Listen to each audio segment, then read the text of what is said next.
আমার ঘরে যদি না থাকে তাহলে এই বিপ্লবী সরকার কি করলো, কি প্রোটেক্ট দিল?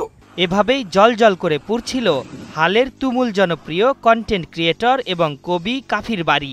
এ ব্যাপারে পাওয়া গেছে চাঞ্চল্যকর তথ্য। আগুন দেওয়ার সময় দুষ্কৃতিকারীরা তার ঘরের ছিটকিনি লাগিয়ে দেয়। এ সময় কাফির পরিবারের সদস্যরা ঘরেই অবস্থান করছিলেন। তারা দরজা ভেঙে কোনো ক্রমে বাইরে বের হয়ে এসে জীবন বাঁচান।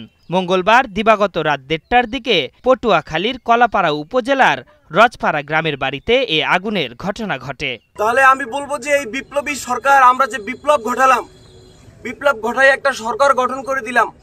আমি তো ফ্রন্টে থেকে, আপনারা জানেন এখনো ভিডিও ফুটেজ আছে, ফ্রন্টে থেকে আমি স্লোগান দিছি, ফ্রন্টে থেকে আমি কথা বলছি। আমার ঘরে যদি না থাকে তাহলে এই বিপ্লবী সরকার কি করলো, কি প্রোটেক্ট দিল? আমি 3-4 দিন আগে ধানমন্ডি 32 যে ভাঙা হলো সেখানে আমি ফ্রন্টে ছিলাম। বুলডোজারের উপরে উঠে আমি স্লোগান দিছি। কাদের জন্য স্লোগান দিছি? দেশের মানুষের জন্য স্লোগান দিছি, বাঙালির জন্য স্লোগান দিছি। তো বাঙালির জন্য স্লোগান দিয়ে আমার বাবা মা ভাই বোন ভাতিজা কেউ নাই, আল্লাহ কোনোভাবে বাঁচাই দিছে। বাইরে থেকে লাগাইয়ে সব পুরো ঘরটাই নাই। আমি অন্তর্বর্তীকালীন সরকারকে কাটছাট ভাবে বলতে চাই, 7 দিন টাইম, 7 দিন টাইমের ভিতরে যারা জড়িত তাদেরকে শনাক্ত করে বিচারের আওতায় এনে 7 দিনের ভিতরে আমার এই পুরা ঘর লাকড়ি সব সরাইয়া পূর্ণ ঘর স্টার্ট করতে হবে। 7 দিন টাইম। 7 দিনের ভিতরে যদি না করা হয়, আমি 7 দিনের মাথায় রাজপথে আমি একা দাঁড়াবো। 2019 সাল থেকে সামাজিক মাধ্যমে কন্টেন্ট তৈরি করেন কাফি। তবে করোনাকালে কয়েল ও প্রাক্তনকে নিয়ে কন্টেন্ট বানিয়ে ভাইরাল হন তিনি। 24-এর গণ আন্দোলনে ভূমিকা রাখেন তিনি।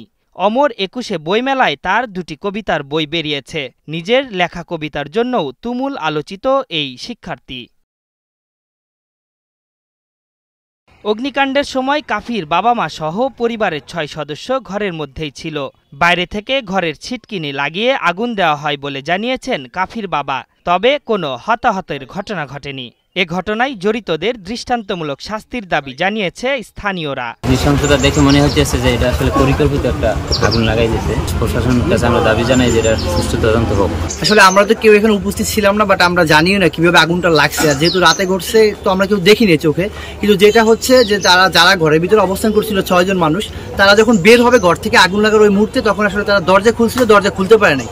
কাফির বাড়িতে অগ্নিকাণ্ডের ঘটনা ঘটলে কলাপাড়া ফায়ার সার্ভিসের একটি টিম ঘটনাস্থলে পৌঁছে প্রায় 2 ঘন্টার প্রচেষ্টার পর আগুন নিয়ন্ত্রণে আনে। আগুনে নগদ টাকা ও স্বর্ণালংকার সহ প্রায় 50 লাখ টাকার ক্ষয়ক্ষতি হয়েছে বলে জানিয়েছে কাফির বাবা।